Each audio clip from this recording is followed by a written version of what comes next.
Good evening, race fans, and welcome to tonight's coverage from Green White Checker TV of the Area 51 Thursday Night Gen 4 Series. One more race on the schedule before we set our lineup for the playoffs here tonight. And it's going to be a great race, kind of a pseudo super speedway, if you will, here at Atlanta Motor Speedway. And I've got my buddy Chris Matthews alongside with me to call the action tonight. How you doing tonight, Chris? Doing good. Happy to be here. I love Atlanta. Yeah, it's a fun track. I will say was actually had a chance to be here last week at the Motor Trend Power Tour. Hot Rod Power Tour, and Atlanta was actually day one on Monday, and we actually got a chance to drive my buddy's car up on the banking of Atlanta Motor Speedway, so very familiar with this track now, also in person, but it is a really unique racetrack, and if you've never been on the banking, there's a lot more of it than you'd think, especially in a street car, especially in my buddy's old 68 fastback Mustang, but this is a crazy, unique track, and I think it's a really cool, something unique to the NASCAR schedule that we have here, Chris. Yeah, I think when I was a kid, this is probably the first racetrack that my parents took me to that NASCAR has been to, and I distinctly remember that memory. And then I think right off turn four, if you go on Google Maps, you can see a Waffle House. That was the first time I ever had Waffle House. So great memories here, a little connection there. So if I ever think about Waffle House or ever go to a Waffle House, I always remember being at this track and actually doing a track tour here. That is super cool. Definitely, obviously, really cool to get a chance to know this track inside and out from our perspective up here in the booth. But these drivers are going to do the same, trying to learn every bit of this new repave here at this 1.5-mile oval as we continue to do battle throughout the regular season again with this final race before we make our cutoff for the playoffs. And why don't we go ahead and take a second to pull up those point standings just to give you an idea of where we're at. Sebastian Marin at the top of the leaderboard right now with 1,135 points. Ryan Kelly knocking on the door there with 1,046. Kevin Threes on the podium right now with 1,026 points for himself. William Vincent with 880 there in fourth place, and pretty contested here for the next couple positions as looks like we got the graphic coming back there. Cars are taken to the grid, so we'll try and go through these pretty quickly. But Chris, remind me, I believe we've got 8 cars going into the playoffs after tonight. Is that correct, or is it 12 this season? I want to say it's 8. I think they did Okay. change the rules there, but yeah, very close. When you look at the points there, obviously we've had some people not be part of every single racing schedule, and when it comes down to that final race of the season, participation matters, and you can see right now that there's a lot of points up for grabs, a lot of bragging rights up for battle right now. Definitely is. Carl Henderson is going to hope to hold on to that final spot in the playoffs right now with 804 points, but James Ledford in that number 84 machine is going to see what he can do to capitalize on everything tonight and be the last car in. So we'll take you through as drivers are actually getting onto the track here, but we'll take you through a quick grid here. Cars are rolling off, and we may need a second to restart the SDK program because for some reason it is not super keen on the playoff graphics. So we'll get you that in a second as you see cars making their way around the speedway through turns 1 and 2, getting ready to take to that green flag. Just a second here though. We'll go through the grid for you here. We got it pulled up. So you see that number 13 machine of Ryan Kelly, second in the points, but first on the leaderboard in qualifying with a 36.58. Sebastian Marin flip-flop a top 2 in the standings. He's going to start on the outside pole.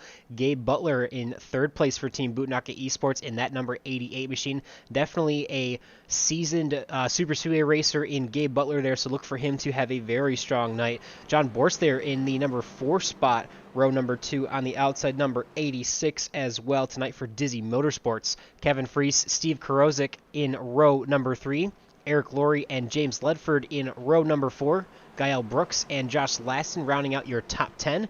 And we've got Carl Henderson and Richard Bernius rounding out the field for the evening as the pace car is going to duck down on to pit road.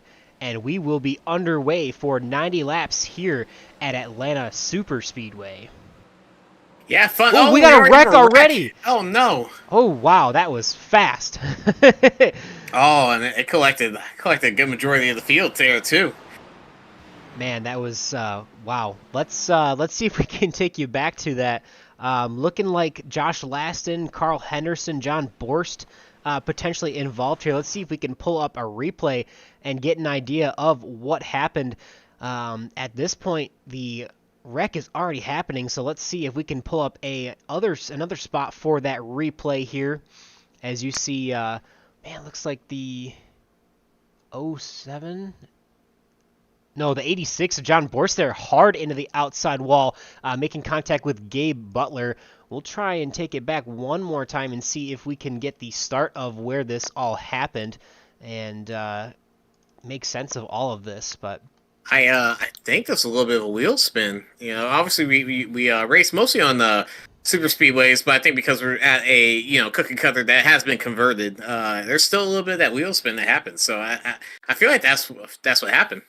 yeah, it looks like there, 88 of Gabe Butler got a little sideways there and just kind of loses the back end almost and kind of comes back up the field. But you'll see here on the inside, the 071 kind of ducks down a little bit low. He might have spun the wheels himself there, but he kind of gets out of the way. And you'll see Gabe Butler there turning down to the left. And unfortunately, car gets loose on him, and it's going to come right back up the track, right across the nose of teammate Kevin Freese and into the 86 machine of John Borst. Man, thankful that this is the virtual world because that would have been a awful wreck. And the 09 of Josh Laston just barely squeezing by, making contact, unfortunately, with his teammate in the 28 machine. But that looks like most of the contact for this one early on. So, yeah, definitely unfortunate start for some of these drivers. Yeah, it almost reminded me. I mean, obviously we can see a car flip there, but it almost reminded me of that. I think it was a Brad Keselowski. Yeah, When he Carl had a few with Edwards. Carl Edwards. Yeah, Yeah. that was a same little spot right there. Obviously, you don't want to hit a car straight on like that with the front of the car. But unfortunate start. But I think this kind of helps some of the guys with their fuel mileage. Yeah, we're, I guess, yeah, go through that, Chris. Sounds like you've got a report for what that might look like for tonight from Pit Yeah, Road. so talk to some teams, talk to some crew chiefs, and I think the report on the field is around 40 to 45 laps. So we'll see a pit window open, and with the the total laps here are going to be 90. Every little bit of that's going to count. So I think some people are going to start stretching it, even though that we're on currently lap 3 right now. So I think these guys are going to try to play a little bit of strategy here, especially if we have a little bit more cautions throughout this race. Yeah, for sure. Definitely going to be looking to see these drivers try and stretch it as much as they can. Obviously, it was close to start the race for a one-stop. With that early caution coming out, I think it really helps a lot of these drivers. A couple drivers coming down pit road to get splash and go. Sebastian Marin, Gael Brooks, Steve Karozik also. Just getting just a little bit of fuel. It looks like James Ledford might have gotten 2 right side tires as well based on the 7.12 second pit stop he had that time. Looks like Carl Henderson spent about 47 seconds in the pits, so I'm assuming that means that he was just trying to repair some of the damage and trying to save that fast repair for later. Josh Laston, 16.07 seconds in the pits. Assuming that he probably did take the fast repair, and Gabe Butler as well with a 1.8 second stop. I'm assuming he probably took his fast repair that time by. So a couple drivers having to burn that fast repair early on, but we'll see how that works out for them. As of right now, we are going to be going back to the green flag. Ryan Kelly and Kevin Freese now on the front row. John Borst will rejoin the field at the tail end of the one lap down, as we are green flag. Once again, Ryan Kelly in the number 13 Papyrus machine going to lead us back pretty much almost to the green flag because we almost didn't take it the first time there, Chris. Yeah, definitely. Ryan Kelly got a pretty good hole shot out of there, so he's already going to try to extend that lead. I think this is going to be a track where you definitely need to use the draft to your advantage to stay with the line of cars or with the pack. So we see a 3-car breakaway. Hopefully, Ryan Kelly can kind of get caught back up there with Sebastian Marin and Kevin Freese behind him. But we already see kind of a three in one group and 3 in another, and everyone's kind of just trying to figure out their standings right now because I think the track is a little bit loose. Yeah, looks like it so far. Definitely a bit warm out there today in the virtual world on track, so going to be a lot of fun. Going to see a lot of slipping and sliding throughout the field. Definitely not, obviously joked earlier about it being Atlanta Super Speedway. You can hold it wide open for a qualifying lap. You can hold it open for 5 or maybe 10 laps into a run. With these cars, maybe a little bit less, but after that, you do have to back up the corners just a little bit, just kind of blip the throttle on entry.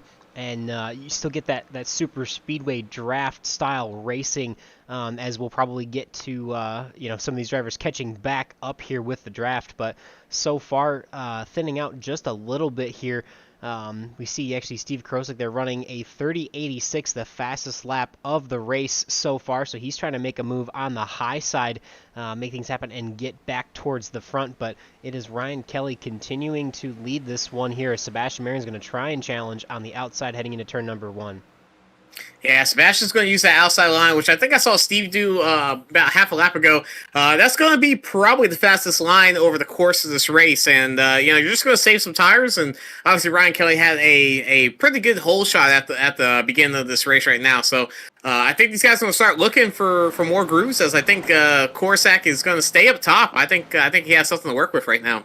Yeah, he's definitely holding it high, wide, and handsome, and doing a pretty good job. He's picked up a couple spots here. He's up 2 positions from that starting position of 6th place. Guile Brooks also up 4 just behind him, and Guile actually currently our highest climber for the evening, up those 4 spots. So good run early on for some of these drivers. Ooh, the 27 just barely nicks the wall there. Got to keep it off the wall if you're going to try and run that high side, but looks like a couple drivers trying to make it happen, at least a lane or 2 off the bottom, as Steve kind of starts to abandon the high side there after that mishap down the backstretch.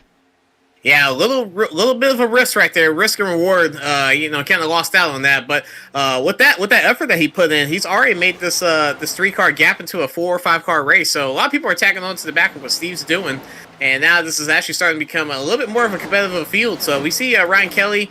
He gave up the position to Sebastian Marin, but these guys are, they're not walking away from each other just yet. No, definitely not. I mean, for the most part, we've got about a 6-car breakaway there back to Eric Laurie. There's about a 1.4 second gap back to Josh Lassen, James Ledford, Carl Henderson, and the rest of the field. But definitely see this top 5, and especially Eric Laurie's trying to start running them down a little bit as that draft kind of gets back in, or kind of works its way back into evening those players out. As Guile Brooks looks like he's going to try and challenge inside. Nope, not that time, but working on the 27 there this time, as Guile's going to try the second lane. See what he can do as he cuts back down on the bottom, try and get a run underneath the 27 machine, who looks very loose right now off of turn number 4. Guile's going to get the spot. Nope, not quite at the start-finish line. He's going to be there, though, entering turn number 1. Yeah, definitely a little bit scary when you're trying to pass a guy and you see the side of his numbers, or the side of his car when you start seeing the numbers. So, questionable, controllability of what Steve has right now. Obviously, he's still in the race. But he might want to figure out how to not get off that wall and, just try to get a little bit better run out of this car, so he's not necessarily going to be loose. Because if he keeps doing that, I can guarantee you that his right front tires or his right rear tire is going to be screaming. Gael's moving up through the field. I think he said he was our highest mover, and he's catching these guys pretty quickly. Yeah, he's up 5 spots so far, riding on the roof cam of the number 71 DeWalt machine right now. So working pretty well. Obviously, Guile not taking a qualifying time that helped with the starting position, but nonetheless still running pretty strong, as we've still got a pretty good, about a 4-car breakaway now, as we'll go to back to the TV cameras. Steve has backed off just a little bit there, quite loose, as we saw a couple times, and getting into the wall on that high lane. So for the most part, we've got that first 5 separated by about a second in total. 1.5 seconds back to Steve Krosick in 5th place. Another 1 second or so back to the 071 of Eric Laurie, who is starting to back up to the group of Josh Lassen, James Ledford, Carl Henderson, and Gabe Butler as well. So still very early on, but we've clicked off a lot of laps very fast here. Already working on lap number 15 so far. When you're running you're running 2 to 3 seconds a lap faster here than we were back before the repave of Atlanta Motor Speedway. So definitely 90 laps is going to be pretty quick under green flag conditions tonight. Yeah, definitely.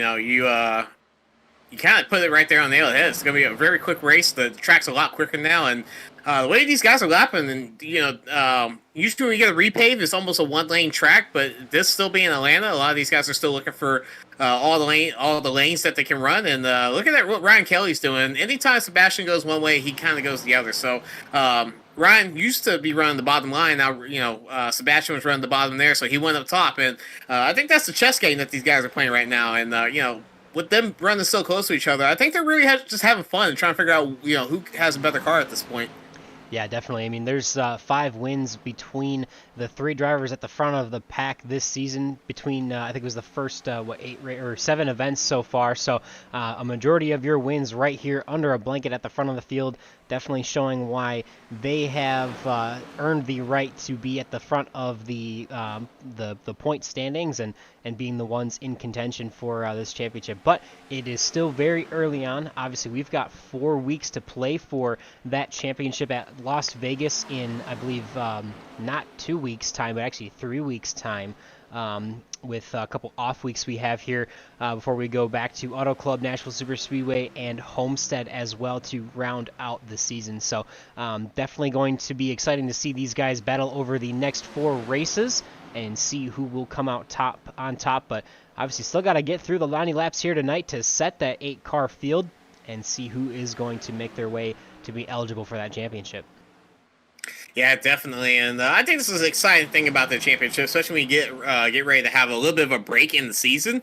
These guys want to finish off on a good note right before they go probably hang out with their families. It's gonna be 4th of July. We got some holidays coming up, and just the mental stress of running every single week and just having to run your best, having these little breaks in between. You want to just send yourself off in the best of moods and just have just the best race that you possibly can have. So these guys might not be as aggressive as they need to be, or as if they want to be. But when that break is on the horizon, I can tell you right now from experience that I usually look forward to it. I don't run as nearly as aggressive as I should be. I just want to kind of get through the race and then reset when the last couple of races of the season. Yeah, definitely. It's especially for some of the guys who are maybe on the cusp of the playoffs or just outside of the playoffs. Definitely still. Sebastian Mayer in the wall. Ooh, Sebastian. See if we can. I saw him in the wall just a little bit. Yeah, it looks like off of 2, but he's still rolling fine just now. Doesn't look like we can see a ton of damage, but definitely. I don't know if we probably don't have a great place to go back without just rewinding all the way through that, but definitely a bit of a moment. It sounds like Chris off of turn number 2, it sounded like. Yeah, he just scraped it a little bit of a bump from the right rear, and then I think the right rear obviously he caught the right front, but he came off the corner, decently. So now I think he's a little bit hesitant to come off the turn of turn 2 right there. So we might see Ryan Kelly might try to take advantage of that. Yeah, we'll see. That may not have been a lot of contact, but could still be something that could make a difference with the aero on these cars. Some certain cars are definitely worse than others as far as that aerodynamic damage and how much it affects the drag characteristics of the car, but nonetheless, it's going to be something to keep an eye on for the 23 to try and avoid happening again at the very least. Yeah, definitely. And the aerodynamics in these cars are pretty finicky. Just the way that the twisted sisters, I believe is what they're called, it's very aerodynamic dependent. And I think if these guys, ding or damage any little bit of it, it's going to be very detrimental to their race, especially with the high speeds that they're running here at Atlanta.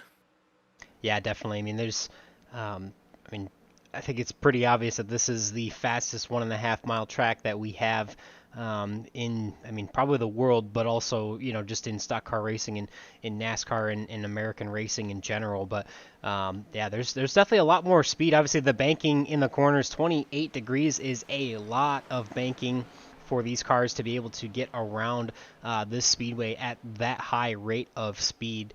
And it's definitely a lot more as you see Ryan Kelly in the wall this time by trying to push. He's been trying to run the inside lane, but just tags the wall just off of 4, and that might allow Kevin Freese to get caught back up to the rear bumper of that number 13 machine.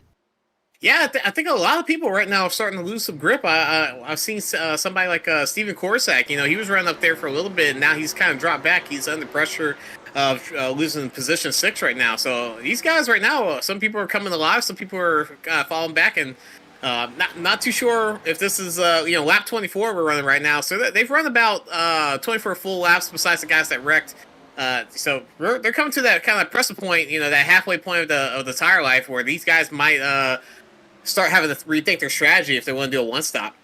Yeah, definitely. I mean, we've seen even with cars, unlike these Gen 4 cars, the Twisted Sisters, as you mentioned, some of the other series within the current Xfinity cars or some of the especially the current next gen car can handle a little bit more of or have a little bit more grip and can handle a little bit more tire wear, I guess, without yelling out too much. But these cars are definitely a lot less grip than those other cars that I mentioned, so it's going to be a lot harder to track like this. Even though it is, more of a super speedway style track, there is definitely some tire fall off that we've seen in other races here on Area 51 in the past at this racetrack since the repave. So it's going to be interesting to see how they handle that, because this is probably one of the biggest super speedway style draft racing tracks that actually has fall off and lack of grip. As you see the 27 of Steve Karosik still battling those tires, getting back into the wall again, and quite a loose race car off of turn number 4 there. Evil loose. Yeah, you can even see that while he's in the, supposed straight, with the dog leg. You kind of turn, you go straight, then you turn again. So you're constantly turning in this track, even though there is a, respective straight on the front stretch there. So these guys are battling, pretty heavily right now. But unfortunately for Steven, I think he just kind of just burnt his tires off, a little bit more than he can, really grip onto it right now, because he was one of the fastest guys. I think he had one of the first fastest laps. So there was definitely speed in that car, but just the tires are not helping him out right now. Yeah, unfortunately not for him, but a couple guys are starting to move up through the field. Obviously, we mentioned Gael Brooks still continuing in that 4th position. He was up 5 spots from his starting position of 9th. Josh Laston also up 5 spots, promotes himself to the 5th position, and Carl Henderson just outside of the top 10, also up 5 positions right now. Those are your biggest movers. Everybody else is either up 1 spot on the afternoon, or evening, as I should say, and the rest of our drivers are actually down spots. So being up 5 is definitely quite an advantage right now, as those are pretty much the only 3 guys in a row that are moving up the rankings so far tonight. Yeah, definitely. And if you restarted in the back and you've worked you worked so far up, you kind of want to just stay as far up as possible. A lot of times with the super speedway, sometimes these guys will give up the track position because they know they can make it back, and it will take it might take a lap or two just to get back to the front right now. But with a track like this, where it's quote unquote a super speedway, but a little bit of a hybrid of the old Atlanta. These guys right now, they want to keep their track position as much as possible if we somehow come into another caution. Yeah, definitely. And I mean, I'm actually really surprised. I mean, maybe it's just from the shorter field that we had tonight, but these cars really are not acting quite like, the bigger packs that we've seen with other cars in the past. As you can see, all these guys are pretty much loose off of 4 now at this point. So maybe that does lend more for these cars to not be able to race that way, just because you can tell how much they're actually having to get off the throttle. So a little bit more like the old style of Atlanta. Obviously, the new repaved surface allowing them to have more options for the high line, the low line. I definitely still have a soft spot in my heart for the previous pave of Atlanta Motor Speedway. Definitely a lot of high wear, and eventually this track I'm sure will kind of turn into that too. But I remember, pretty much you'd think that kind of seems crazy, but probably the worst section, or the most difficult section to drive on this track used to be the backstretch, with all of the bumps and how rough this surface used to be. Seemed like the corners were almost the only spot where sometimes you could get a break, but nonetheless, even repave necessary, and something unique that they've brought to this Atlanta Motor Speedway with this high banking at a 1.5 mile track. Yeah, it's kind of sad to see, what old Atlanta has. I think everyone has very fond memories of, great NASCAR races and great NASCAR finishes where, there's this track where you can run the bottom, you can run the top, and, we had all these great finishes here. It still kind of brings that right now, as you see on the track, where I think, Ryan Kelly got into the wall a little bit and he got passed by, Kevin Freeze, and Kevin Freeze came off the corner a little bit loose, and these guys are kind of just sticking together, but they keep making mistakes, and I think that's the beauty of what Atlanta, all these kind of old tracks like Atlanta and Auto Club used to do, where even though the track was bumpy and grindy and a lot of it was terrible for the car.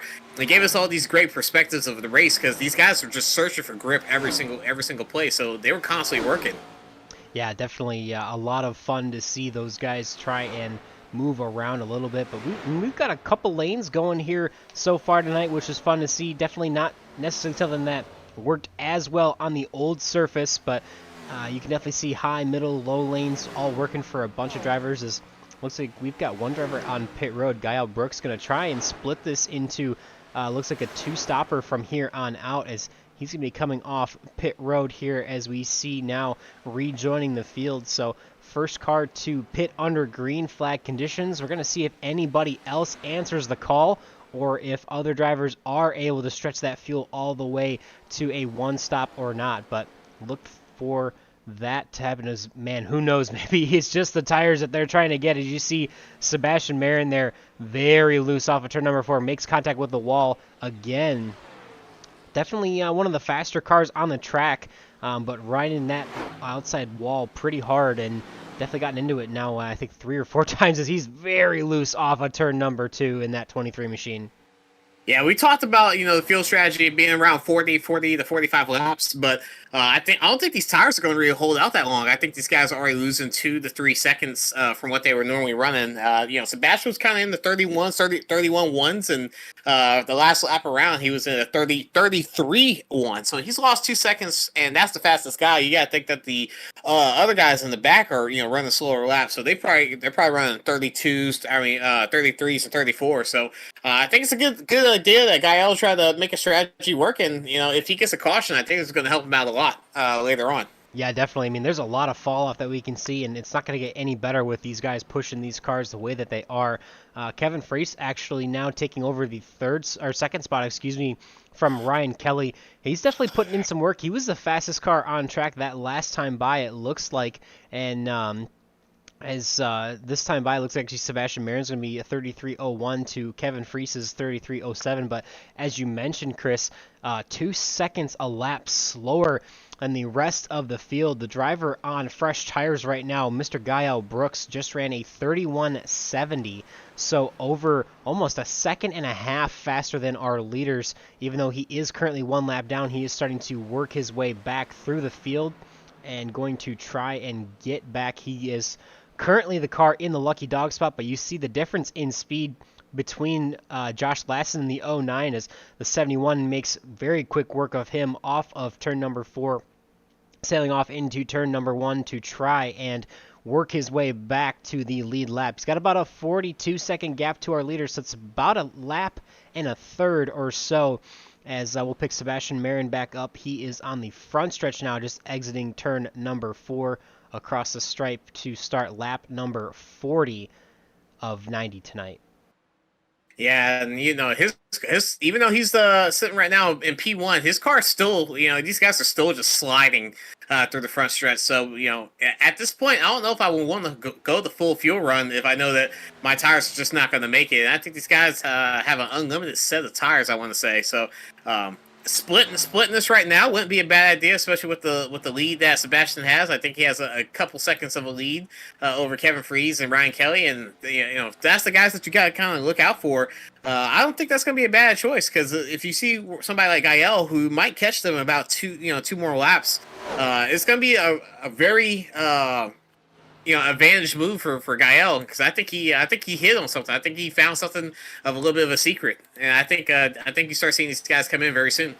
Yeah, we'll see. I mean, we're only 4 laps away from being able to probably about 5 or 6 laps away from being able to split this race in half. So who knows if it's something that can work for some of these drivers. I think it's so close at this point that you almost have to just kind of suck it up and deal with it, but we'll have to wait and find out. Lap number 42 definitely would be unfortunate to have to stretch it on 2 more pit stops from this point, especially with being so close to being halfway. But you can see there Gael Brooks making a lot of time up on our leaders as he is going to unlap himself the hard way, it looks like, getting now around the third place of Ryan Kelly. Still has 2 more cars to pass, and he'll be back on the lead lap as we approach the halfway mark in this one.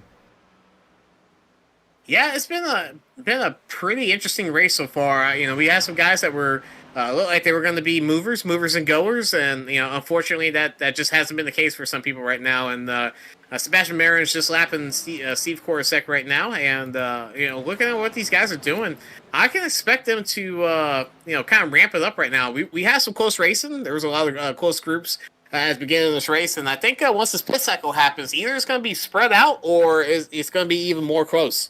Yeah, we'll see Steve Korosek actually coming in that time by as he got passed by the leader of Sebastian Marin. So Steve may be in a position to pit one more time, I would think.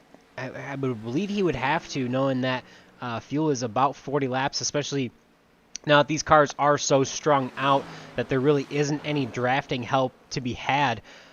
The only thing that is, I guess, the advantage is the fact that there is over 2.5 seconds of fall off now, is the fact that drivers do have a lot less throttle time through the corners, which does also save a lot of fuel, but you can see the difference there with fresh tires as a 71 very easily, very quickly is going to get around the 23. So we'll have to wait and see. I like the strategy from Gael, really the only one doing something different. Steve Korosek pitting 9 laps after Gael. I would think that Steve is probably going to have to pit one more time, but because he pitted so much later, really wasn't the same strategy. But I guess we'll have to wait and see if these guys can make it. Steve would have to make it 48 laps when we heard it was about 40 to 45 on a full fuel run. So interesting enough, but I think he had enough with the tires that he was on to have to come down pit road in that number 27 machine. Yeah, definitely. And Sebastian Marin is on lap 46 right now. We obviously have some caution laps to go through, so we're not sure, how much fuel he actually has, but he's technically past the halfway point if he was to pit right now. So I think he wants to run maybe 1 or 2 more laps just to make sure that he's good on fuel. And just the way that everything's lapping for him right now, I think everyone has a pretty good strategy. As you see, Gael, I think he got right past him, and looking at the track, I think our only real battle right now is where Carl Henderson, Gabe Butler, and James Ledford are at, and these guys are still trying to fight for positions. Yeah, definitely. There's only about 0.6 of a second separating these drivers right now. Coming into the night, Carl Henderson was the last car in the playoffs at the moment, and James Ledford is the first car out. So definitely not advantageous for that number 84 machine to be stuck behind that 28, as the 28 of Carl Henderson's working around the high side of Gabe Butler. Looks like Gabe coming down to pit road this time by, but definitely going to be a big hole to climb out of for James Ledford if he wants to try and make something happen and get into that playoff. I think could be pretty close to mathematically impossible for him, but definitely does not help running behind the guy ahead of him in the points, as looks like most of the field here is coming down this time by Sebastian Marin in pit road. Ryan Kelly, Kevin Freese, Gabe Butler, and Richard Bernius all down pit road this time by. I think that pretty much answers the question of all the drivers who are going to make it on one more stop. Still got a few more that need to make their pit stalls, as Josh Lassen and Carl Henderson are actually going to inherit first and second place on the field now. Yeah, that's a pretty bold strategy. Obviously, these guys are going to be able to go ahead and run the rest of this race as fast as they can, but I think they still need to save some tires. They were still close for the top 3 positions, and the way Gael's kind of going to work this right now, I think we really got to pay attention to his strategy and see if he's going to try to do another stint of pitting or try to short pit this one again. So I don't think he can make it. Obviously, he came in a little bit early, but looking at how fast these guys are running around, we might have a pretty big speed disparity once these groups come back together. Yeah, we'll have to wait and see. Gael Brooks is still running a 32.48. Josh Lassen on his old tires here ran a 33.74 as he's going to come in the pits this time by.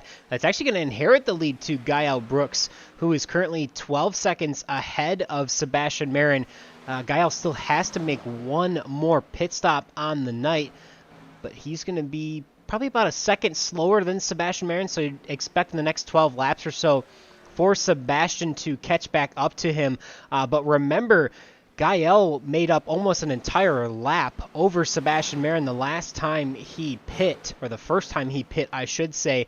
So we'll have to wait and see how this pans out for him. It's definitely the only strategy that is a little bit different, and obviously he was really still poised for a top 5 position tonight. I think he'll probably still have an opportunity for that, but we're going to have to wait and see where that pans out, as he's currently up 8 spots on the night, our highest mover so far, and pretty much throughout the whole night. Going to be interesting. I'm really excited that Gael's trying this for us to give us something different to pay attention to, Chris.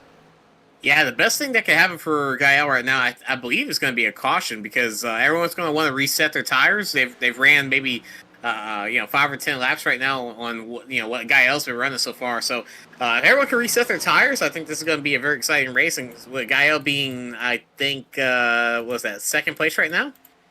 Yeah, in the lead right now, actually. Yeah. So he's in the lead right now. So I think if we were to have a caution come out right now, which we have a big group of cars and a little bit large disparity, where James Ledford, Steve Korczak, and Gael just let those guys by because they were faster cars. So once these guys start catching up to the slower guys, I think this is going to be a very interesting race of sportsmanship and a little bit of patience, because it's going to take a little bit of time to get around these guys. Yeah, for sure. James Ledford there and Steve Korczak getting their laps back, and Carl Henderson probably about to do the same here, as the 71 of Gael Brooks a little slow off of the corner, getting into the wall in turn number 4. Let's take a minute here. Oh, a little bit of contact there. A little bit of incidental contact between the 71 and the 28 machine. Oh my gosh. Definitely not intentional there.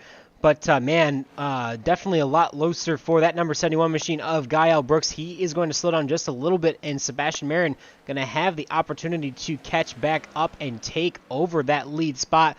Hopefully Gael can get the car collected back together, and he should be about 6 laps away from his final pit stop of the night. We'll see how he cycles out to that, but definitely erased quite a bit of an advantage that he had over Sebastian Marin.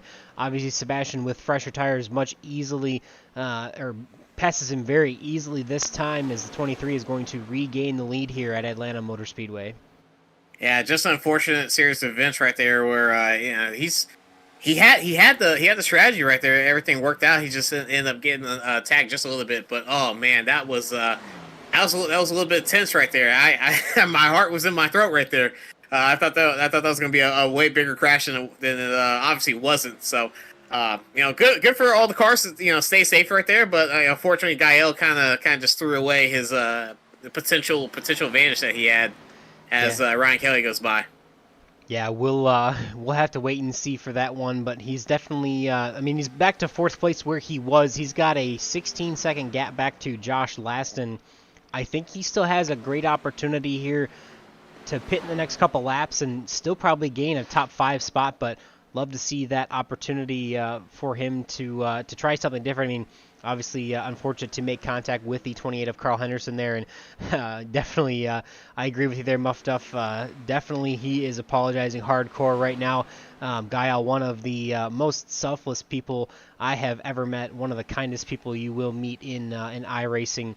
Definitely a great driver behind the wheel, but also a better human behind that wheel. So definitely bummed to see that for him, but still gathering it back up, and we'll keep an eye on that split strategy that he's working on as Sebastian Marin, Kevin Freese, and Ryan Kelly take back over the podium placings. Yeah, just obviously, like I said, it was just a fortunate series of events for Gael right there. But this is really turned to a race where Sebastian Marin, he might try to walk away from this again. But these guys are definitely hounding him a lot more than they were at the beginning of the race, where Kevin Freese is there and Ryan Kelly was Sebastian's biggest nemesis, I think, during that first run. But now that Kevin Freese is back up there, we might see a pretty good battle right now shaping up. Yeah, we saw Ryan not necessarily as good on the longer run here in that first run, which I know we've seen a little bit more of the opposite between him and Kevin Freese, whereas Ryan obviously starting on the pole position, but falling back, not much, but falling back just a little bit there. Now 0.7 of a second behind our leader of Sebastian Marin, as he is up 1 spot after starting second tonight. definitely. I mean, like we said, we've seen these guys pretty much in the top 3 of most of the races, the points so far, and obviously throughout the night tonight. So continuing to show why they have earned their right to be those top 3 drivers in the playoff consideration. Is again tonight we will set our playoff lineup that will compete over the next 4 races for that championship. But still anybody's championship up for grabs, but you got to get there first and get through tonight to lock yourself in. Definitely, and looking back through the field right now, and someone that I thought would have a little bit better of a race, just because I'm used to seeing him so far up, all the time, is Gabe Butler. Obviously, he had that wreck very early on before I think we even got the green flag, and that might have shaken his confidence a little bit, with the way these cars work. But I think he's trying to just have a nice clean race at this point, and just try to cruise into the break that we're getting ready to have. So I thought Gabe Butler would have a little bit better of a race. I know that he's a top tier racer. Unfortunately, everyone makes mistakes. We're human, but just unfortunate. But I still love that pace scheme. I still love seeing that guy up front. I just wish he had a little bit better of a race. Yeah, definitely. But yeah, unfortunate for him. I mean, he's won a lot of championships here in Area 51 on some of the some of the Super Speedway series that we have. I think Brooks is in. Yeah, I was gonna say that was gonna be my next topic there. Guile Brooks coming in this time by, so he's gonna split this race into thirds. Still, he is currently in the 8th spot as Steve Karosek is also sliding into pit road. That's gonna be a penalty for sure, I would assume. Either for maybe too fast entering or an unsafe pit entry, but nonetheless, he gonna get down and get some service for that number 27 machine as Guile Brooks is off and away in that number 71. Gonna see what he can do to climb his way back up through the field. He's got about a 45-second gap to our leaders right now. 30 seconds to get back to 4th place Josh Laston, which was where he was before he pitted. And we'll see how much of that hole he can climb back out of with just under 30 laps to go here tonight. Yeah, I was hoping that we didn't, jinx anybody during the pit cycles, and unfortunately, that I feel we have a undefeated record with that. But obviously, Steve Korsak, slid into the pits right there. Unfortunate. I think every one of these tracks is just hard. It's a different nuance to be able to come into the pits at full speed versus whenever you guys are having bad tires or good tire wear. So when you're not on the caution, not on the pace laps, it's easy to come in the pits, but when you guys are just running completely on full green and you're trying to figure out your pit strategy and you're probably clicking a bunch of buttons, that pit stall comes up, that yellow cone or the green cone comes up on you pretty fast. Yeah, for sure. I mean, especially at Atlanta, even before or after the repave, I should say, it's still a very difficult pit road to enter. Very tricky, especially at the higher corner speeds that you have here with this 28 degrees of banking. So not the easiest challenge to get onto that pit road for sure. Well, thinking about it, why don't we actually go through the field here while we have a chance, catch you up on where your favorite drivers are at, as we are less than 25 laps to go. Sebastian Marin starting in the 2nd position tonight, currently leading with 25 laps to go, as we mentioned, in that number 23 machine. The 25 machine of Kevin Freese up 3 spots on the night so far. He is in the 2nd position right now, finds himself just ahead of the number 13 Papyrus Racing machine. Paint scheme of Ryan Kelly was our pole sitter to start the race, but now still finds himself in the podium placings. You have to go back. These guys separated by about 7/10 of a second. Going back about 14 seconds is 4th place Josh Laston in the number 09 machine. Another 4 seconds back, we've got Gabe Butler in the 88 machine in 5th place at the moment. Still a solid run for him tonight so far. Down 2 spots after starting 3rd. But again, still a very respectable top 5 at the moment. James Ledford in the number 84 Gray Ghost Nationwide machine. He finds himself up 2 spots on the evening in the 6th position. Just behind him is Carl Henderson in the number 28 Haviland Ford.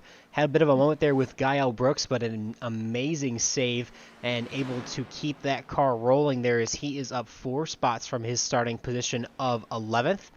We mentioned there Gael Brooks on that split strategy, trying to make this into a 2-stop race, trying to see what he can do to have an advantage at the end for tires. Currently running about a second and a half faster than the rest of the field, with pitting there on lap number 61. So I have to keep an eye on that, see how many of these drivers he can catch in the final 22 laps.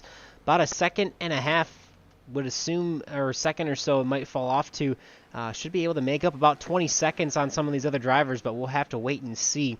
Eric Laurie in the 071 machine is 3.5 seconds behind Gael Brooks. He finds himself in the number 9th position after getting, I think, a little bit of damage there from that first caution, as well as most of the damage for this guy right here, John Borst, unfortunately. Don't think he took the full fast repair, so riding around at a little bit less power, I believe. Or no, I take it back. He was... I know he was 1 lap down when we restarted the race, and unfortunately still finds himself there. He may or may not have been under power, but definitely a long race for him after that contact in the outside wall. Richard Bernius there in the number 73 machine finds himself in 11th place. And Steve Karosik, who just pitted there, also on lap number 61, as well as Gael. Looks like he had a pit time of 55.15 seconds, so definitely a 40-second penalty, stop and hold for, I would assume, speeding on pit road. So that is your field for the evening, though, and Sebastian Marin continuing to click off laps led. Has about a second gap over teammate Kevin Freese now as it stands, as we make our way just inside 20 laps to go here tonight. Yeah, real good rundown right there. Definitely, unfortunate for some of the guys that are all the way in the back. Just, mistakes were made. And looking at this race overall, so far we're about 70 laps in. So I think 72 laps, and just the way this is run, this is still a competitive race. Obviously, Sebastian Marin has not been able to run away with it quite yet. I think Kevin Freese and Ryan Kelly are just holding him true, holding him steady right now. And with Gael still having a fast car, I think he can unlap himself, and with any luck, or unlock depending on which way it falls. If a caution does happen, everyone's kind of really back in this race.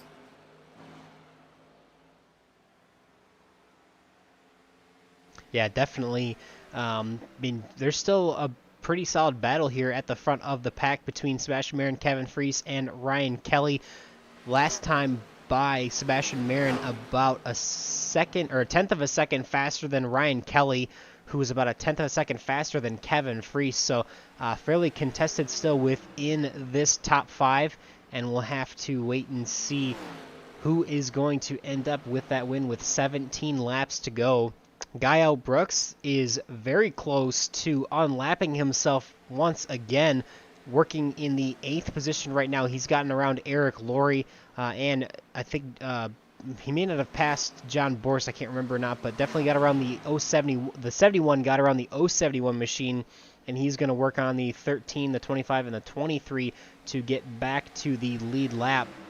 Not sure how much time he has left. He's still about 7/10 of a second, up to a second faster than most of the cars in the field, pretty much all of the cars in the field. That last time, Sebastian Marin running a 32.65 to Gael's 32.24, so only about a half of a second faster than our leaders, though he is about a second of a lap faster than Carl Henderson, the car in front of him. Carl running a 33.13 again to Gael's 32.24, so 9/10 of a second faster there. He's got 15 laps to do it, and only about 5 seconds to Carl Henderson, 9 seconds to James Ledford, and 11 seconds to Gabe Butler. Would think that he might be able to crack back into the top 5 here tonight if he keeps at the pace he's at. Yeah, a little bit of crazy sequence there where Gael was unlapping himself, and they actually blew this race wide open where Ryan Kelly and Kevin Freese are now battling. They were battling pretty heavily, and I think we almost had a position change So we'll see what happens when Gael can get to Sebastian. If Sebastian will let him go or he'll force Gael to kind of work for it. So I think it'd be in his best interest to kind of just let Gael go because right now you saw these other two guys. They lost a lot of time to Sebastian with a little bit of shuffling in between them right now. Yeah, definitely. Not that they were trying to really hold Gael up, but they definitely weren't doing everything they can to get out of his way either, which is completely within their right. And looks like it hurt them just a little bit to Sebastian Marin, as you mentioned there, Chris. They're about two in the tenth and 2.6 seconds back of that leader of the 23 machine. So we'll see how easily Gael is able to get around Sebastian Marin, and there may be some other lap traffic here for Sebastian Marin, as he is only about 3 seconds, I think, or 1 second behind Carl Henderson. So he's going to have not only lap traffic, but unlapping traffic of Gael Brooks in a moment here. So working inside 12 laps to go, we'll have to see how he can manage that. And if for some reason that 71 machine upsets the wake of the 23 and gives him gives Kevin Freese and Ryan Kelly an opportunity to try and gain back up on him, but we'll have to wait and see. Sebastian's still running, pretty even there, other than those laps that Gael was mixed in with the 25 and the 13. Sebastian Marin, Kevin Freese, and Ryan Kelly are all within 1/10 of a second a lap of each other, so definitely still an opportunity there for Kevin Freese and Ryan Kelly to still be just as fast as Sebastian if they were able to get the track position back and catch up to him. Yeah, this is starting to give that old early 2000s Atlanta feel to it, where the leader isn't necessarily going as fast, and with any little bit of a hiccup, these other two guys have a really good advantage of being able to capitalize and possibly fight for the lead on the closest stages as this lap says. I think we have about 10 to go. So Sebastian's right there. Gael is still pressing him, and I'm not too sure what's going to happen right here. Yeah, definitely. And remember, this battle is not necessarily for the lead. It's for Gael to get his lap back. It is interesting. Gael's definitely evening out to some of these guys. Gael running a 32.59 that last lap. Sebastian Marin a 32.87. Kevin Freese a 32.97. And Ryan Kelly a 32.86. So really only about 0.3 of a second faster for Gael Brooks. Gonna get there for sure and get his lap back before the end of this one. But I think the biggest difference is the fact that Carl Henderson now running a 33.22 that last time by. He's only a few seconds ahead of Gael Brooks. Gael still has a lot of work to do if he wants to get back up to that top 5, but he's got Carl Henderson 1.6 seconds ahead of him that you see at the bottom of the screen. Gabe Butler is 6 seconds, and James Ledford is 6.5 seconds ahead of him. So Gael trying to see what he can do to catch back up to some of the other cars who are about to go a lap down, as Gael has the freshest tires on track right now. Yeah, and you kind of really have to think, what could have been for Gael with that strategy that he was kind of going for, and where right now he's honestly as fast as Sebastian right now. As he has the fresher tires, but that strategy really could have worked out for him. Unfortunately, it just didn't come to fruition. But looking at where everyone else is running, these guys are still running pretty solid throughout the field, and I gotta watch this Ryan Kelly Kevin Freese battle. These guys have just been going at it. They've been getting closer, and then they've been stringing each other apart. So they've been. It's kind of weird. They're kind of like doing the accordion thing. They can't really break away from each other, but they also aren't getting as close as they need to be able to pass each other. So it's kind of weird. Yeah, definitely. For the most part of maybe the last 10 laps or so, Ryan Kelly's been within a tenth to a half a tenth faster a lap than Kevin Freese, but he'll get to that back bumper and just not able to make a move, or car gets maybe a little bit upset behind that number 25 machine. But this is your closest battle on track, save for maybe Gael Brooks, who is reeling in Carl Henderson, as Gael has he has not gotten his lap back. He is starting to fall in behind the 23 of Sebastian Marin. So this will be in a second the fastest lap on track. But Kevin Freese working the high side now. He's got Ryan Kelly almost on his back doors. Ryan Kelly's within 0.4 of a second. A good run for the back stretch of the 25 machine. He pulls away just a little bit, but Ryan Kelly is definitely trying to pounce there and see what he can do to finish the last race of the regular season in second place and not on the bottom step of the podium.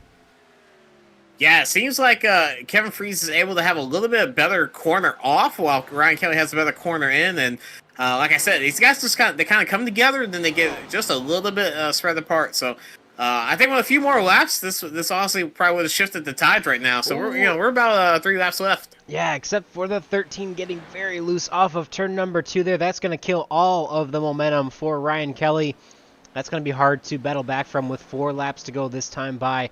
Big moment off of 2, but he saves it and is, obviously very comfortably in third place, but was trying to get just a little bit more and unfortunately may run out of time to do it. But now the closest battle on track is actually the lap car battle of Gael Brooks and Carl Henderson, as Gael is now within 0.4 of a second of Carl.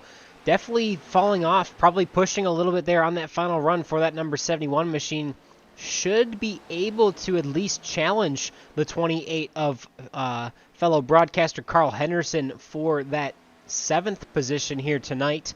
But it's going to be interesting to see, actually, technically, 2 of our other Green Mud Checker TV broadcasters in Gael and Carl here. So exciting to see what they can bring to the broadcast, not from the booth tonight, as this is pretty much the closest battle that we have on track for the rest of the race. Yeah, definitely fun times watching the guys that we sit virtually shoulder to shoulder with down there on the track, kind of doing their thing. It gives that real nice feel to be able to do kind of talk the talk and also walk the walk. What these guys do right now. So great runs by some of these guys right now. As we're coming, I think no, we're not on the white flag yet, but we're getting close. Nope, that's it there. Yep, white flag is in the air actually for the number 23 machine of Sebastian Marin, so we're going to focus on him as he's going to bring that number 23 machine with a comfortable 4.7 second lead over teammate Kevin Freese around and off of turn number 4 for his 4th race win of the season. Kevin Freese going to come home second place, followed by Ryan Kelly, Josh Laston, and James Ledford, your top 5 for the evening.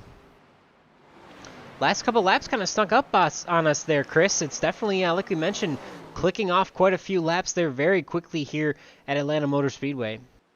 Yeah, I think I won't really ever get used to that. It's the way that these guys are running so much faster. When you talk about 3 seconds, and I think this track puts it really in perspective, like how fast it is when you're clicking your Mississippis through. And you're usually thinking about where the car should be at on track if you were to just close your eyes, and the fact that they are coming around 3 seconds faster, and they should be in the corner by the time you open your eyes. So the fact that these guys do that over the course of time, this race is done in almost an hour, to be honest with you. Yeah, very quickly. Just over an hour from when we started there. So definitely a quick one with 90 laps tonight here. But it's going to be the number 23 machine who is going to get the opportunity to burn it down on the front stretch, earning the top honors here tonight at Atlanta Motor Speedway. You can see your unofficial results there on the tower. We'll bring those back up in a moment and talk through those. But we've got a couple driver interviews to get through, so we'll get situated here in just a moment and bring those to you. The first of which will be the number 13 machine of Ryan Kelly, who we need to find in Discord so we can bring him up. Here we go. Looks like we got a copy for Ryan Kelly here in the number 13 machine. Obviously, a great opportunity starting on the pole. Probably wanted a little bit more there towards the end as you were starting to reel in Kevin Freese there on that long final green flag run. Still a pretty solid evening for you tonight there in that number 13 Chevrolet. Take us through what it looked like from the driver's seat there, Ryan. Yeah, it was an absolute handful, but had a blast.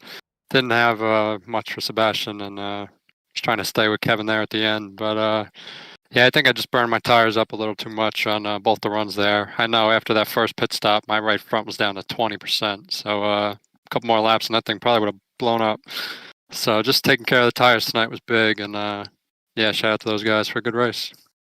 Yeah, that's amazing. The 20%. Yeah, we probably could have seen our first, blowouts of the tires right there. But I guess my question for you was: do you think that you had to run as hard as you had to just to stay with these guys, or was it just a matter of someone saving tires more than you? Like, obviously, we saw the cars skidding sideways down the straights that we saw. So it was actually, everyone was not having the best times on the tires. But do you think it was just a lack of saving tires that some people were able to have a little bit better finish or worse finish? Yeah, I think me personally, I was driving it in to the corner a little too hard, and that's what was killing my right front. But I know I was sliding through the tri-oval, down the backstretch, everywhere. It was just all over the place. But it was a real lot of fun. It was fun to drive, and I had a blast tonight. Definitely was a lot of fun for us to watch up here in the booth as well there, Ryan. Definitely looked like a lot of you guys were making some contact with the outside wall. I mean, a little bit loose, and we've documented and seen how much more loose these cars typically tend to run in that Gen 4 style car, but it seemed like they were still pretty durable after, I mean, a lot of drivers making a lot of contact with the right side of the car into the wall. Was that any factor at all as far as hitting the wall and having any damage that caused any aero issues tonight? Yeah, I hit the wall a couple times too, and I was just a zero X's minor taps. I didn't think I had any damage. That was too bad, but definitely getting damage from the outside wall could change the handling of the car or slow you down. So that was definitely something to note to try and make sure you don't smash into that too hard. Yeah, definitely something to keep an eye on at both the old Atlanta and the new Atlanta repave. But real quick, want to touch on the Papyrus Racing paint scheme. What inspired that? I know you're running the Hot Hues DuPont scheme for most of the season, but switching to this, a beautiful red, white, and blue car. What's the inspiration for that one there? Yeah, I was just going through trading paints and looking at all the awesome paint jobs for these cars, and this one just stuck out. Looked really cool, so threw it on the car and run this for a couple weeks. Yeah, it looks like you got the old school Jeff Gordon fire suit there from behind the wheel as well. Oh yeah. So yeah, definitely a cool combo there. And for those who aren't familiar, Papyrus is the company that basically was folded and then formed as iRacing today. So you can thank them for games like NASCAR Racing 2003 that I assume most of us here kind of got our starts in. But nonetheless, really cool paint scheme. Really cool to see you behind the wheel of that number 13 car. And now I got to ask, we're through the regular season. We've got the playoff reset here. Obviously, we've got 2 weeks off to get into Las Vegas Auto Club, Nashville, and Homestead for the final 4 races and that battle for the championship. What do you think is it going to take, Ryan, for you to be on the top spot to earn that championship this season? Oh man, it's gonna be hard to beat these guys. There are a lot of fast guys in here, especially Sebastian. He's pretty quick every week. So 4 good tracks. Hopefully things will go my way, and I can be up front and challenging there at the end. And yeah, hopefully we can come out on top. Awesome. Well, we appreciate you joining us in the booth here, Ryan, for that 3rd place position tonight, and want to give you the floor for any thanks or shout-outs that you'd like to give for that 3rd place position. Yeah, just all the guys in the league. This car was no easy task tonight, and to just have that one mishap at the start of the race, it shows the quality of drivers. So thanks to all them and you guys in the booth for putting on the show, and all the guys that run the league. Awesome. Well, thanks again, Ryan, and good luck to you for the rest of the season. Thank you, sir. All right, Chris, we've got 2 more interviews to do, starting with one of 2 Team Butnaka Esports drivers. That'll be 2nd place driver Kevin Freese as we welcome him up into the booth. Definitely had a solid run tonight, starting in the, I believe it was the 5th position, coming home in P2. What did it look like from behind the driver's seat there, behind the steering wheel, Kevin, for you tonight? Oh, lap 1 though. Lap 1 woke me up. God, jeez. Yeah, it was a handful. This is not my favorite racetrack. Struggle a bit here. I could not figure out when Ryan and Sebastian were running that high line. I just couldn't couldn't figure out a way to be able to run it and remain stable. So that wasn't a ton of fun because I'm like, I know I need to make time up there, like be up there to make time. But I will definitely take the P2. It was unfortunate. Ryan got into the wall a couple of times there on that first run, and I got by him. And then I had a pretty decent pit road entry and exit that gave me, I think, enough of a gap that he had to burn his stuff up just a little too much to get to me. But Sebastian, I think, had all of us covered by a good margin. Yeah, might not have been your favorite track or a track that you enjoyed racing tonight, but you definitely came away with the second place and pretty solid finish right there. When it comes to these tracks, is it something where you just want to be comfortable with the car and you have fun with that, or is it the fun of just being able to battle and you're constantly fighting this car? Which one's funner for you? Oh, this car is fun because it just takes discipline, and you eventually figure out a little bit where you can push in some areas and you really got to be careful in others. And this is, I think, definitely one of those tracks you can get punished. Like, you can make a really good time in the beginning of the run if you want to, but you're going to be severely punished on the back end. So I was just able to somehow hold on to it a couple of those times. I was just dead sideways, barely even holding on, if you even want to call it that. So it's just a battle, this car, and it's a lot of fun to go out there and try to manhandle the thing. Yeah, it was definitely interesting. I mean, for the most part, I was really surprised to see, almost more like a classic style Atlanta battle. Obviously, with most other cars in the sim at this new repave, you see more of the super speedway style racing, but we really didn't see any of that tonight, or really any help from the draft. I mean, I'm sure there was some out there, but it seems like it was just more of a classic 1.5 mile battle here tonight. Yeah, it was just don't burn your tires up too fast. You know you're going to punish your right front. Like that first run, my right front was down to 37%. And the second run, I don't know if it was just because of the rubber being laid down on the track or if I did anything different, but I was able to only burn it down to 50. So to me, that was a win. And I know that if I tried to keep up in the beginning and just straight battle, it would have been over really, really quick.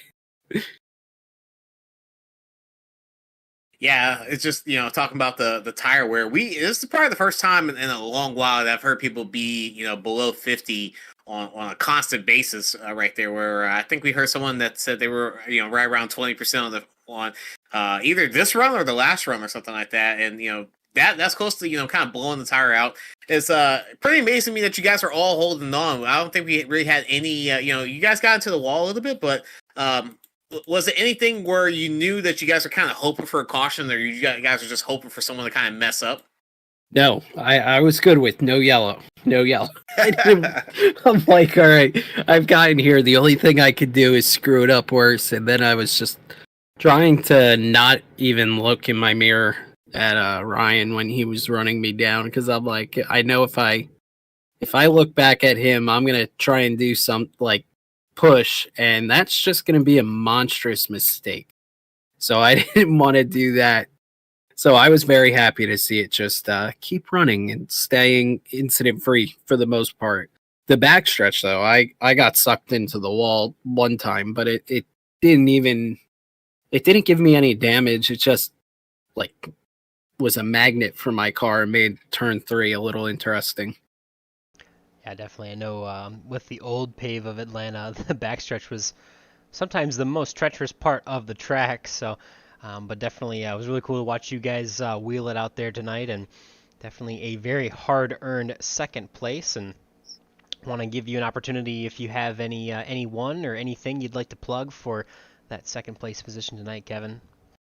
Yeah, thank you to you guys for putting on the broadcast for us, and Gail for doing all the work behind the scenes, running the multiple leagues here over at Area 51. It's basically probably a full-time second job for him.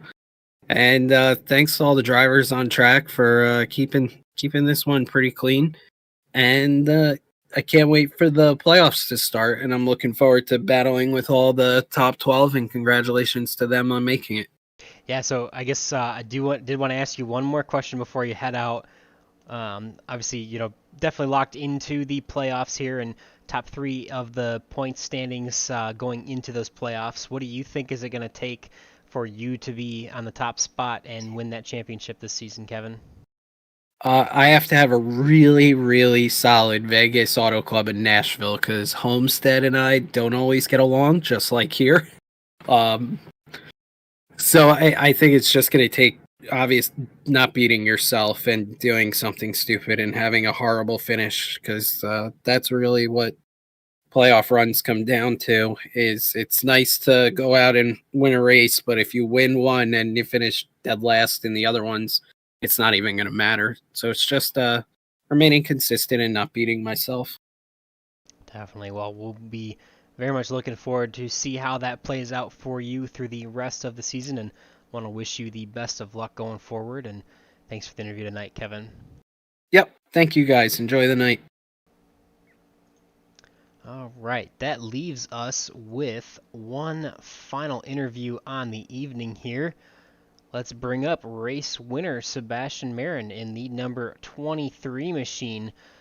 Definitely looked pretty easy there from behind the wheel, or at least from the broadcast booth from our perspective. But looked like from behind the wheel, you had a little bit more of a handful in that car there. A lot of fun watching you guys do battle here at Atlanta Motor Speedway and take us through that race win for you tonight, Sebastian Marin.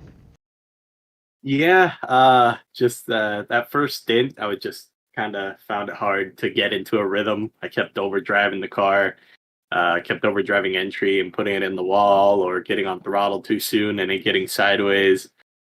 So yeah, that first one was a little rough. Then after that, the second stint, I had a decent gap, so I decided to back off the pace, take care of the tires, and with around halfway through the run, I decided to go, and that's when I started to stretch it out a bit. But yeah, it's very tough around here with this car. I mean, this car in general, it's just very hard. So it was a lot of fun. Kind of wish maybe I didn't qualify so I could have started at the back. It was very lonely out front.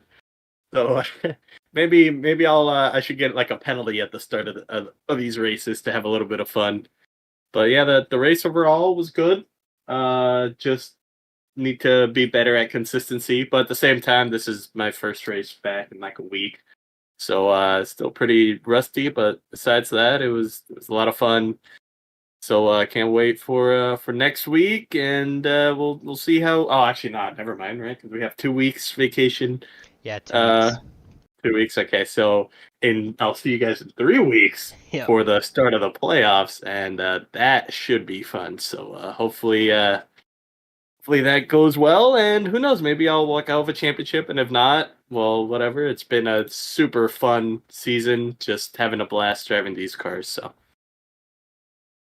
Yeah, we were kind of talking about the break coming up here, and you kind of mentioned that we won't see you guys for about 3 weeks. And would you say that this was a somewhat easy track? You're lonely out front.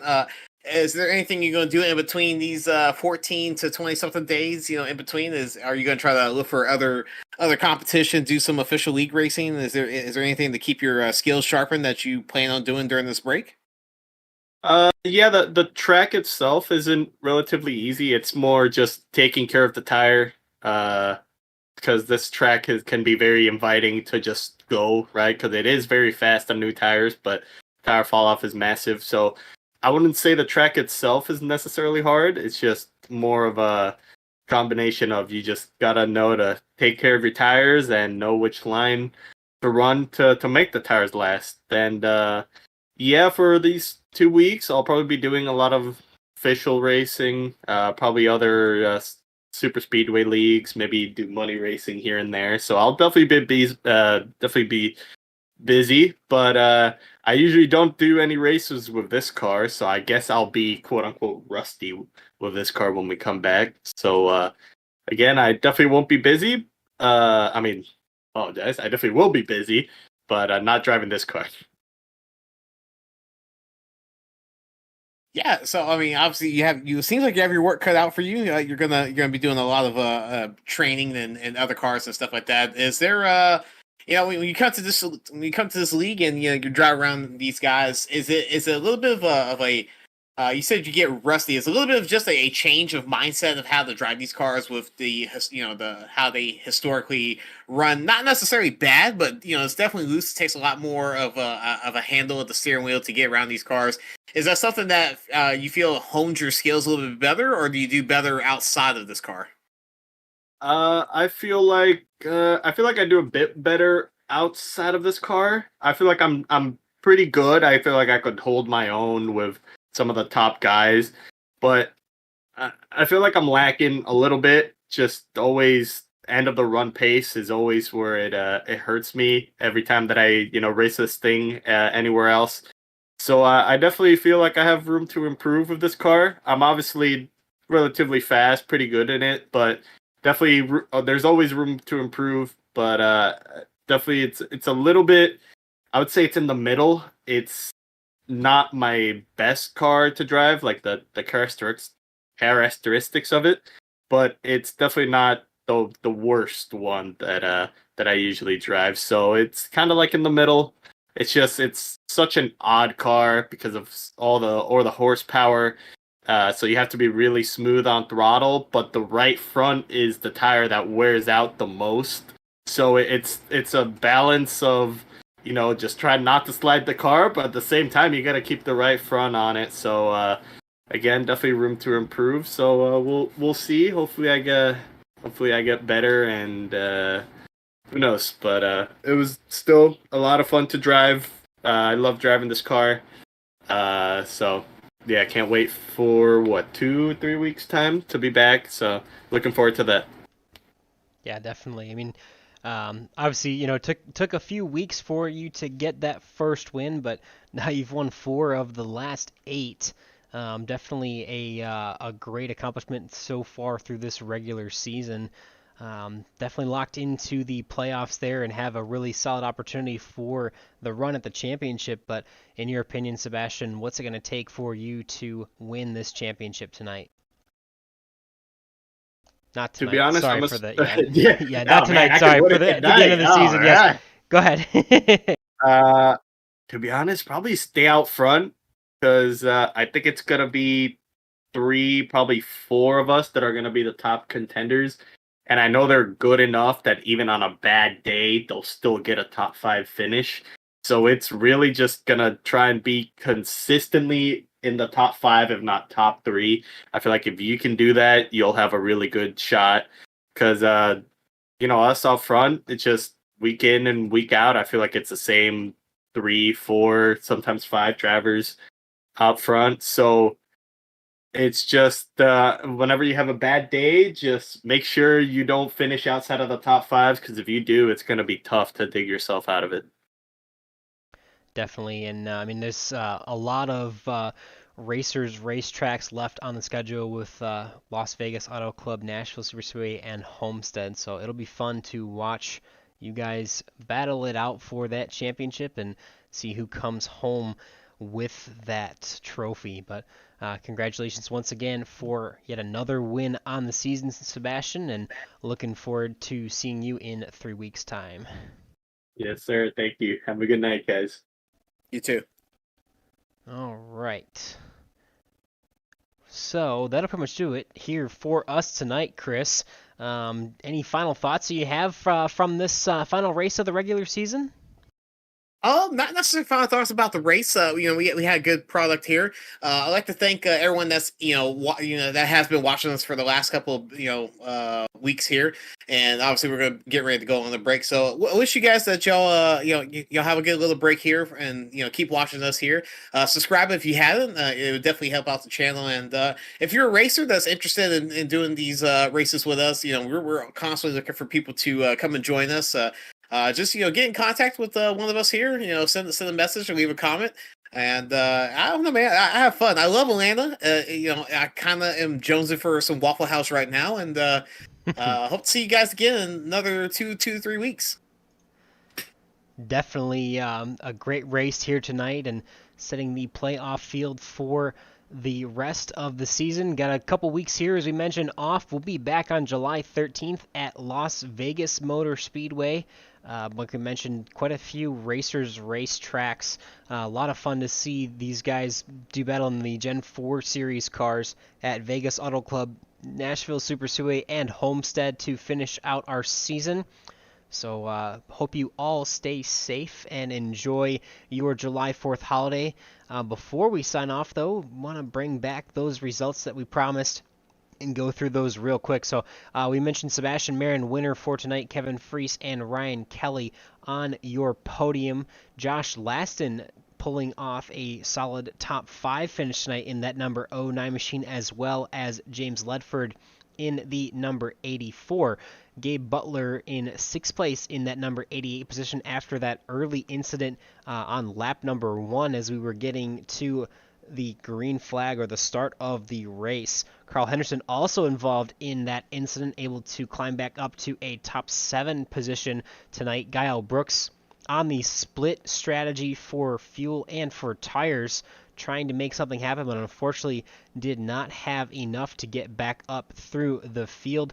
Eric Laurie in the 071 machine falling into the 9th position for the evening, followed by John Borst, who made the biggest impact in that first wreck. We saw contact on the outside wall, so was tracked a lap down for pretty much the rest of the race, unfortunately for him. Steve Karosik, we noticed some of the tire fall off that he had early on, is going to come home in the 11th position, 3 laps down, and Richard Bernius in the 12th position in that number 73 position. Obviously, Ryan Decker not taking to the grid, finishing technically 90 laps down for tonight. So there is your race results, and we'll continue back through the sign-off, but appreciate you, as always, Chris, for joining me in the booth, joining us here at Green White Checker TV as we continue to cover the Area 51 League. We've got a couple weeks off here for all of our series, and then we'll be back the week of July 13th to finish out start the playoffs for all of our series here. Pretty much the only 2 broadcasts now are Thursday nights and Sunday nights. Sunday nights, the Xfinity Series Super Speedway races, so be back in 2 weeks' time or 3 weeks' time to watch those guys as well, as they've got 4 races left on their schedule. And again, back here July 13th for the first race, 4 weeks in a row. We will crown a champion at the end of that. Looking forward to that a lot, and I think that's pretty much all that needs to be said. So again, for myself, Boomer Logan, and for Chris Matthews here at Green White Checker TV, have a safe 4th of July holiday, a great break from Area 51, and we will see you soon.